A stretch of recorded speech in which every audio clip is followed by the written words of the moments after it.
네, 안녕하세요. 위험을 선언교사 일반화학의 마지막 개념 강의가 될 것 같아요. 네, 하나씩 차례대로 보도록 할게요. 첫 번째는 전기화학인데요. 전기화학은 위험을 선언교사에서 이제 패러데이 법칙을 잘 아시면 돼요. 패러데이 법칙. 패러데이 법칙의 정의를 잘 알고 계셔야 되는데 1페럿은 물질 1g 당량에 해당하는 질량을 석출하는 데 필요한 전기량이에요. 1페럿이란 값이. 1페럿은 물질 1g 당량을 석출하는 데 필요한 전기량이라고요. 자, 이걸 잘 알고 계셔야 되고 1페럿과 1g 당량이라는 거.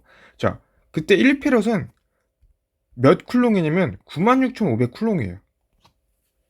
이거는 이제 어떻게 나온 거냐면 전자 한 개의 전하량이 이렇게 돼요. 그리고 전자 1몰의 개수는 이렇게 될 거란 말이죠. 이 두 개를 곱하면 얘가 나옵니다. 뭐 일단은 이건 이제 아실 필요는 없고 중요한 건 1페럿이 96,500 쿨롱이라는 사실을 꼭 잘 알고 계세요. 자, 그럼 이걸 왜 알아야 되냐면 우리가 이걸 이용할 때 써야 되거든요. 전류라는 거는 단위가 암페어인데 전하량 Q를 시간 T로 나눠준 거예요. 이때 Q의 단위가 쿨롱이란 말이에요. 시간은 이제 초가 되는 거고 여기서 말하는 1페럿을 통해서 쿨롱 값을 대입해줘야지만 이 식을 쓸 수가 있습니다. I는 T분의 Q라는 식을. 전류는 전하량을 시간으로 나눠준 값이 되는 거거든요. 자, 그러면 이제 여기서 또 예제를 한번 보면서 파악해 볼게요. 첫 번째 예제. 황산구리 수용액을 전기분해 시 구리 63.5g을 석출시키는 데 필요한 전기량은 무엇인가? 이때 구리의 원자량은 63.5다. 자, 그럼 구리의 1g 당량을 알아야겠죠? 1g 당량이라고 하는 건 뭐 그램 당량 기억나죠? 전하 수분의 원자량이잖아요. 이때 전하 수는 뭐가 돼요? 원자량부터 할까요? 원자량이 63.5라고 나와져 있죠. 전하 수는 지금 이 구리가 20번 원소가 아니라서 모르실 텐데 이거 따로 외우셔야 됩니다. 구리 같은 경우는 CU라고 쓰고 주로 2 플러스로 관련된 성질이 있어요. 그래서 전하수가 2가 됩니다. 외워두셔야 돼요. 그럼 얘는 31.75가 되겠죠? 그러니까 구리 1g 당량은 31.75g이라는 소리란 말이에요. 자, 그러면 1페럿으로 구리 31.75g을 석출할 수가 있다고요. 그 말은 지금 구리를 63.5g 석출시키고자 하니까 몇 페럿이 있으면 되는 거예요. 이거의 2배잖아요, 2배. 그러니까 2페럿이 필요하다는 거죠. 그래서 답이 2페럿이 되는 겁니다. 어렵지 않죠? 자, 두 번째 예제. 황산구리 수용액을 전기분해하여 음극에서 63.5g의 구리를 얻고자 할 때 10A 전류를 몇 시간 흐르게 하는가? 자, 이거 전류죠, I. 시간, T죠. 맞나요? 지금 뭘 쓰라는 거예요? 이 공식 쓰라는 거 맞아요? I는 T분의 Q. 자, 그러면 아까랑 마찬가지로 구리 1g 당량은 몇이었어요? 31.75였죠. 위에서 구했듯이. 그런데 얘도 아까랑 똑같이 63.5g 석출하고 싶다고 했으니까 몇 페럿이 필요한 거죠? 2페럿이 필요한 거 맞아요. 2페럿. 근데 아까 1페럿이 이거였었다고 했었잖아요. 96,500 쿨롱. 그러니까 얘는 2 곱하기 96,500을 해야 돼요. 그럼 뭐가 나오냐면은 얘가 나온단 말이에요. 그러면 자, I는 T분의 Q죠. 공식이. 그러면 T는 I분의 Q가 되는 거잖아요. 그러면 그대로 대입해 볼까요? 전하량은 이거 되는 거고 전류는 뭐라 했어요? 10이라 했었죠. 10A. 이걸 계산해주면은 19300 초가 나오죠. 초. 시간의 단위는 초였어요. 근데 문제에서는 몇 시간을 흐르기 아니야. 시간. 초를 시간으로 바꿔야 되려면 어떻게 하면 돼요? 3600으로 나누면 되는 거 맞나요? 그죠? 왜냐면은 1분이 60초고 다시 1시간은 60분이니까요. 60 곱하기 60 하면 3600이죠. 그러면 5.36이 나옵니다. 5.36이. 그러니까 5.36 시간이 필요하다는 거죠. 답이 5.36입니다. 자, 그 다음 개념은 반응 속도와 평행이라는 개념인데요. 이것도 잘 개념을 알고 계셔야 됩니다. 반응식. 이와 같은 반응식이 주어졌을 때 정반응 속도는 정의상으로 어떻게 되냐면은 K1 이거 이렇게 됩니다. 자, 뭐냐면 여기서 괄호하고 A 한 거 있잖아요. 그러니까 대괄호하고 A 한 거는 A의 몰농도 림이에요. A의 몰농도. 이거 pH 수소이온 농도 지수 구할 때도 했었죠. 그 다음에 대괄호 B는 B의 몰농도. 그 다음에 A랑 스몰 e, 스몰 b는 각각 뭐예요? 이 반응식에서 각각 A와 B의 개수를 의미하죠. 그게 이제 지수로서 들어간다는 겁니다. 그러니까 정반응 속도에서는 반응 전을 확인해 줘야 돼요. 반응 전에 A랑 B를 확인해 줘서 이제 값을 구해주면 되는 거고, 여기서 K1은 뭐냐면은 그냥 정반응 속도 상수라고 생각하시면 돼요. 속도 상수값. 이거는 그냥 이제 주어지면 대입하면 되는 거고, 자, 역반응 속도는 K2라고 쓰고 그 다음에 이렇게 됩니다. 즉 반응 후를 보세요. 얘를 봤을 때 얘는 C의 몰농도, D의 몰농도, C와 스몰 G는 각각의 개수가 되겠죠. 네, K2는 뭐가 될 것 같아요? 역반응 속도 상수가 됩니다. 그래서 뭐 정반응 속도, 역반응 속도 이렇게 이런 식으로 이제 정의상 주어지는 거고, 평형 상수라는 개념이 또 있는데, 평형 상수는 뭐냐면 기호로는 K라고 쓰고, 이 K라는 값은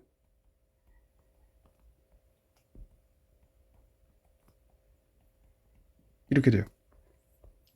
자, 지금 왜 이런 값이 되냐면은 평형이라고 하는 거는 정반응 속도랑 역반응 속도랑 둘이 같을 때를 의미하는 거네요. 평형이니까.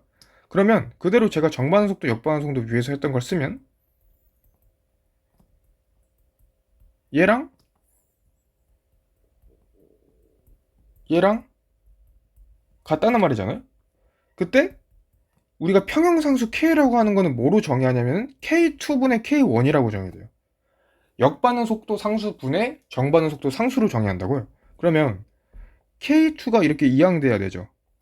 그러면 얘는 이쪽은 이쪽 방에 이항되면 되는 거죠. 그러면 어떻게 돼요? 분의 이렇게 되는 거 맞나요? 그래서 나오는 값이 되는 겁니다. 알겠나요? 이렇게 된다는 거. 평형 상수값. 자, 그 다음은 평형 이동의 법칙이라는 거 할 건데, 평형 이동의 법칙은 세 가지를 좀 외우고 계셔야 돼요. 평형 이동의 법칙. 지금 이와 같은 반응식이 있는데 어느 방향으로 갈지에 대해서, 이게 이쪽 방향으로 이 반응이 이루어질지 또는 이 방향이 이루어질지에 대해서 판단하는 방식이거든요. 자, 세 가지가 있습니다. 뭐냐면 온도를 상승시키면 흡열 반응 쪽으로 이동해야 돼. 흡열 반응 쪽으로 이동. 온도를 상승시키면. 그 다음에 압력을 증가시키면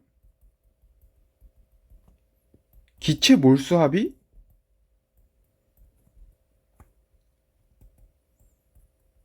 적은 쪽으로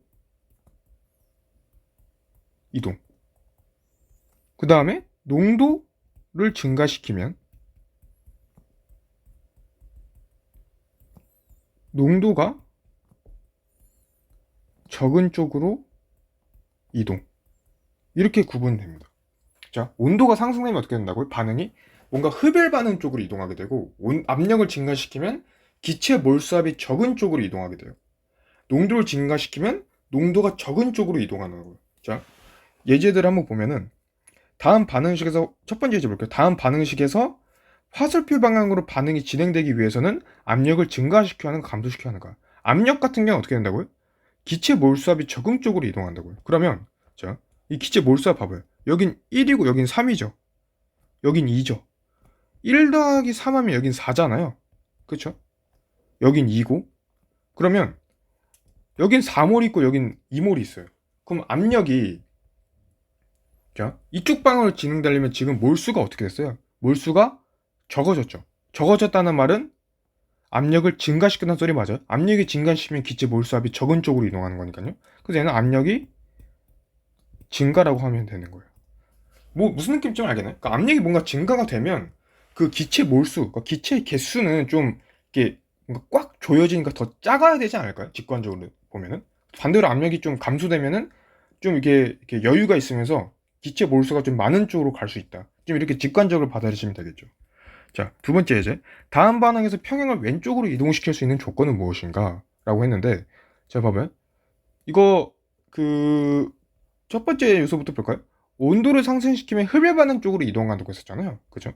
그러면 얘 같은 경우는 음, 지금 흡열 반응이 뭐냐면 자, 참고로 지금 평형을 왼쪽으로 이동시켰단 말은 이렇게 이동시켰다는 소리예요. 자, 흡열. 지금 흡열 반응은 여기에 열이 있는 쪽이 반응 전일 때 흡열 반응이라고 합니다. 흡열 반응이랑 이제 발열 반응을 조금 이따가 할 건데, 자, 어쨌든 열이 반응 전쪽에 붙어 있을 때를 흡열 반응이라 하거든요. 그러니까 지금 왼쪽으로 이동시키려면 어떻게 해야 돼요? 온도를 증가시켜야겠죠. 그래야 흡열 반응 쪽에 이동하니까. 또는 압력을 어떻게 해야 돼요? 압력. 여긴 2몰인데 여기는 1 더하기 2에서 3이잖아요. 압력이 더 지금 몰수가 더 많아졌으니까 압력은 어떻게 해야 돼요? 감소해야 되죠? 네. 이렇게 두 가지가 있겠죠. 그럼 농도에 대한 얘기는 없으니까 일단 농도는 이제 배제하고 온도 증가, 압력 감소를 만족시키면 된다는 겁니다. 아시겠나요? 자, 그 다음 단어는 한번 해볼게요. 그 다음 단어는 열에 관련된 건데, 열에 관련된 거. 열. 열의 종류로는 현열과 자멸이 있어요. 현열과 자멸. 현열이란 건 온도 변화가 존재하는 구간의 열이고, 자멸은 온도 변화는 없고 상태 변화만 존재하는 구간의 열을 의미해요.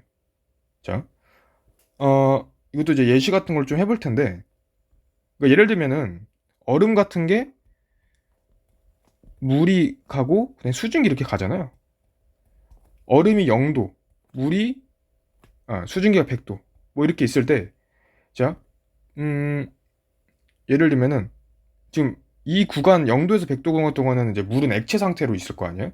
그러면 우리가 얼음에서 물로 변할 때 있죠. 그러니까 같은 0도인데 같은 0도씨에서 얼음에서 물로 변할 때 이때는 자멸이 되는 거죠. 상태 변화만 되는 거예요. 온도 변화는 0도로 없잖아요. 그냥 0도니까. 다만 여기서 물이 예를 들면 50도로 물로 가고 싶다면 어떻게 돼야 돼요? 이 0도에서 50도 상태에서는 현열로서 적용하는 거죠.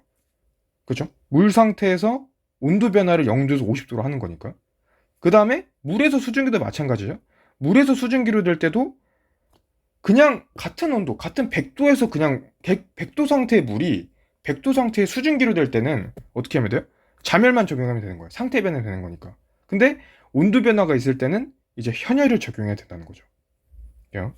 현열 같은 경우는 공식이 어떻게 되냐면은 Q는 CM 델타 T가 됩니다. 이때 C는 비열이에요, 비열. C는 비열이고 단위는 이제 칼로리 퍼 그램 곱하기 도씨가 이렇게 되는 거고, 그 다음에 M은 질량, 단위는 그램, 델타 T는 온도차 이렇게 됩니다. 일단 이거를 잘 알아두시고, 참고로 물의 비열 CW는 물의 비열, 워터니까 W 쓴 거예요. 1이 됩니다. 1 칼로리 퍼 이렇게 돼요. 물 같은 경우는 기본이니까 물은 알고 계셔야 되겠죠. 자, 이래서 Q는 CM 델타 T라는 공식이 현열의 공식이고, 자멸의 공식은 Q는 ml입니다. m은 똑같이 질량이고, L이 뭐냐면 L이 자멸 상수거든요. 자멸 상수. 이거는 외워두셔야 될 게 뭐냐면은 얼음에서 물로 갈 때랑 물에서 수증기로 갈 때, 이때 자멸 상수 값을 외워두셔야 돼요. 자, 얼음에서 물로 갈 때는 80 칼로리 퍼 그램, 물에서 수증기로 갈 때는 539 칼로리 퍼 그램 이렇게 됩니다.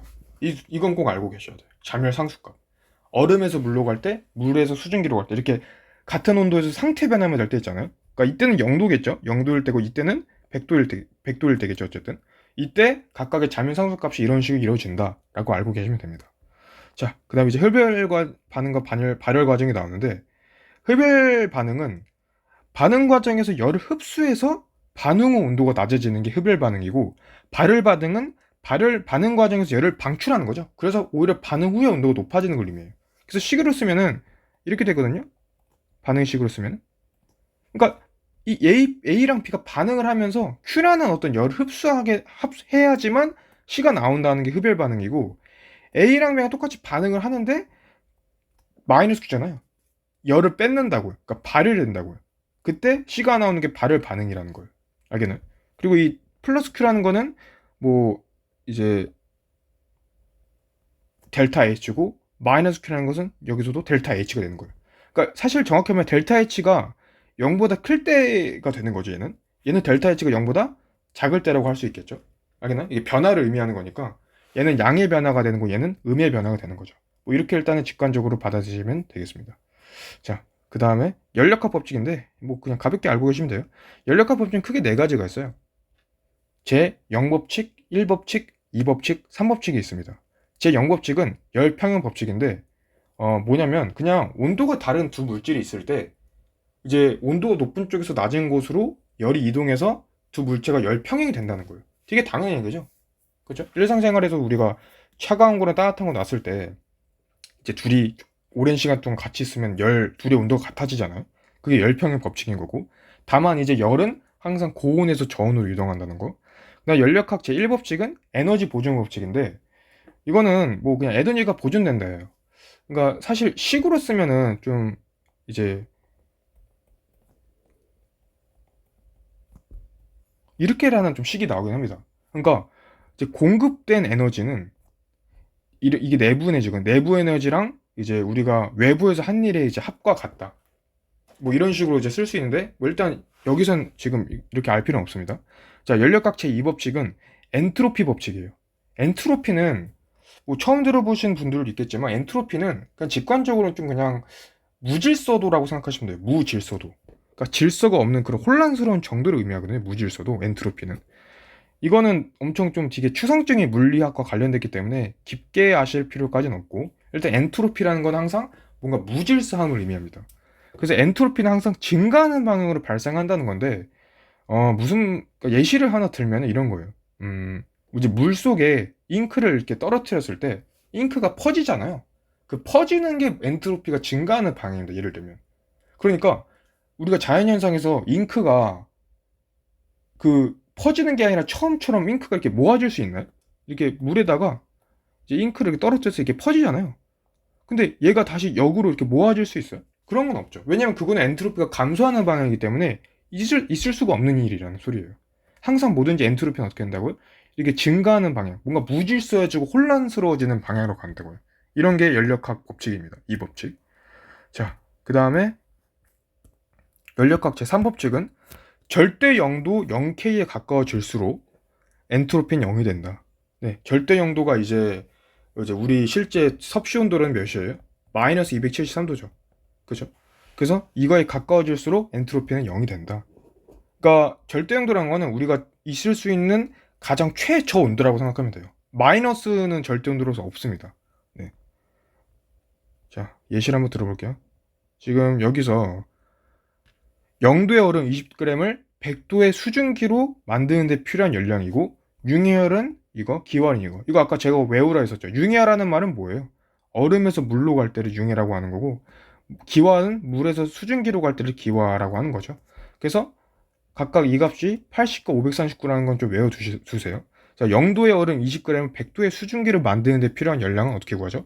처음에 0도씨의 얼음은 0도씨의 물로 가겠죠, 처음에. 그러니까 자멸이죠, 자멸.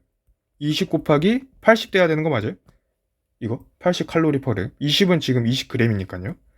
그 다음에 자 이걸 거치고 나면 이제는 0도씨의 물이 되는 거죠.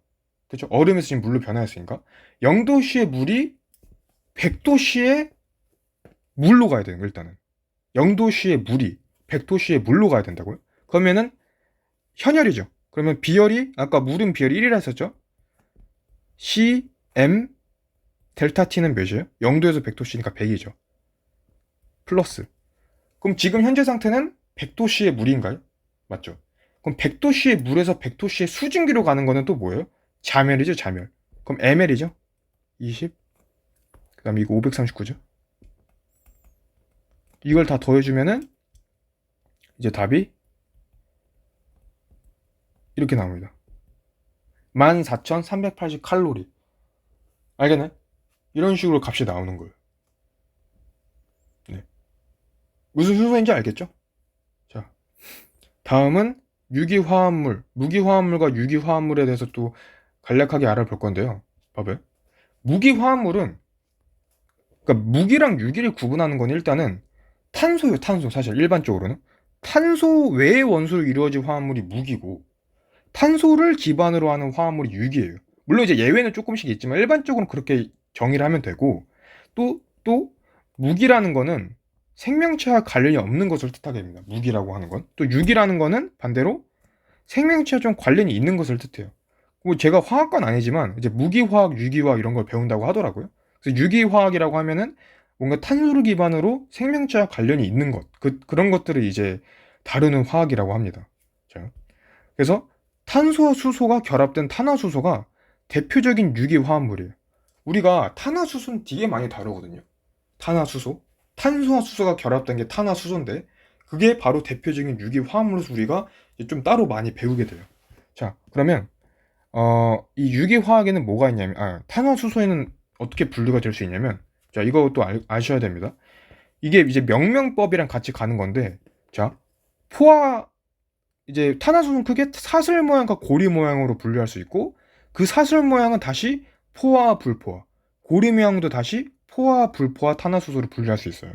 그럼 사슬 모양에서 포화 탄화수소는 알케인이라고 합니다. 알케인. 알케인이라고 하고, 또는 알칸이라고도 해요. 이게 지금 나라마다 명칭이 그 발음이 달라서 그렇게 나오는 현상인데, 일단 알케인이나 알칸이라고 나오고, 그 화학식을 쓰면 이렇게 됩니다. 지금 탄화수소니까 C랑 H가 있어야 되잖아요. 근데 얘 같은 경우는 CN, HEN 플러스 E. 그러니까 N이 1이면 어떻게 돼요? CH4가 되는 거 맞아요? N이 2면요? C2H6 되는 거 맞아요? 이런 것들을 보고 우리가 알케인이라고 한다는 소리예요. 알케인. 자, 그 다음에 불포화 탄화수소는 알켄. 얘는 CnHEn이라고 합니다.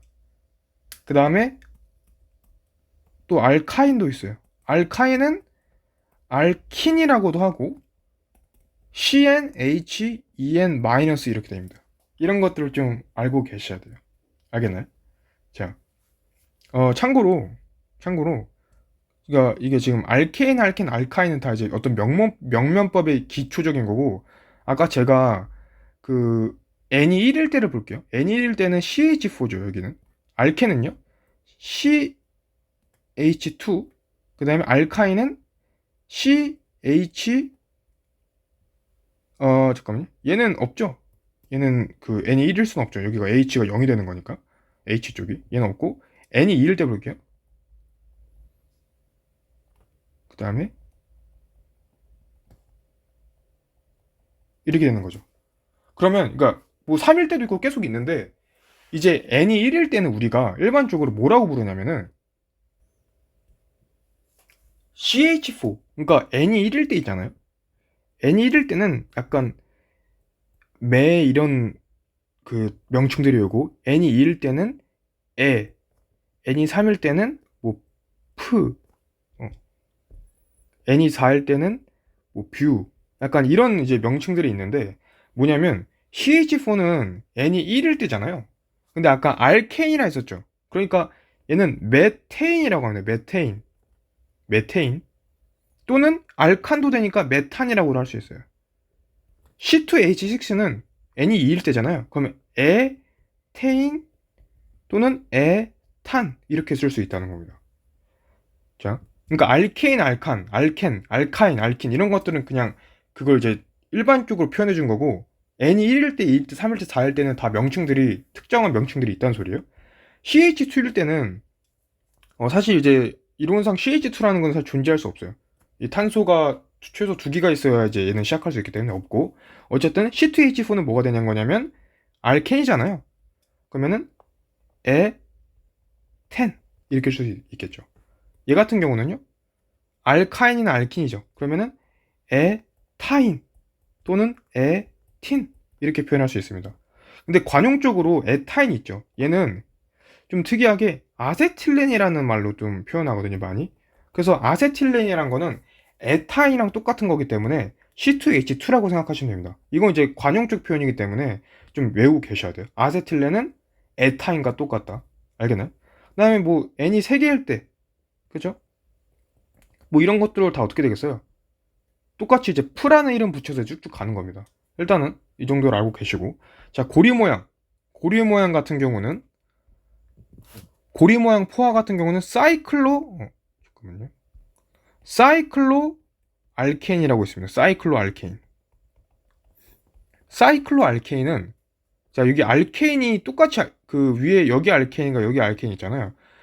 똑같이 근데 화학식이 똑같진 않고 얘는 오히려 이렇게 됩니다. CnHen.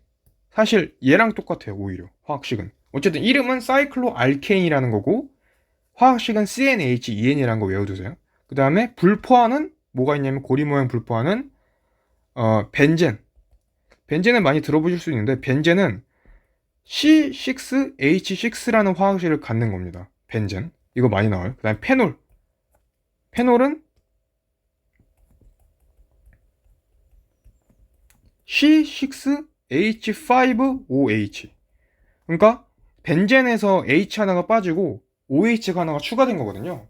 그래서 어쨌든 페놀이라는 거. 이런 것들이 이제 고리 모양에 불포합니다. 자, 그 다음에